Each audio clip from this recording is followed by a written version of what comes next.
Morning all. Last broadcast for this week. Quick piece about some of the perennial crops that it can be useful to have in a veg patch alongside the annual veg and flowers that come and go. So this magnificent beast here is a cardoon.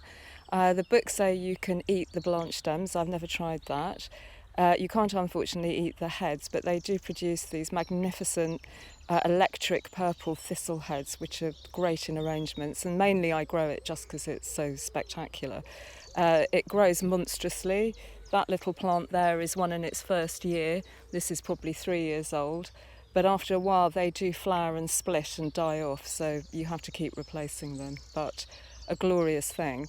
And then, of course, there's its cousin, the artichoke, which looks very similar. This is one Mel gave me recently to put in. And then, of course, you can eat the heads on globe artichokes. I've never tried those, so I'm going to try that and see if we get a decent crop. And then rhubarb is the most dependable of veg patch staples. Our rhubarb this year has been magnificent. I don't know if that's all the rain we've had or the fact that I gave it a really, really good mulch of compost in the autumn.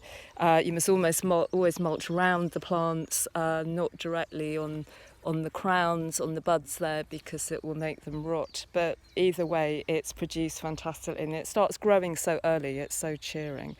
And very easy to split up and spread around. This whole clump probably came from one from my childhood garden a very long time ago. But if you're going to split it, you must do it late autumn.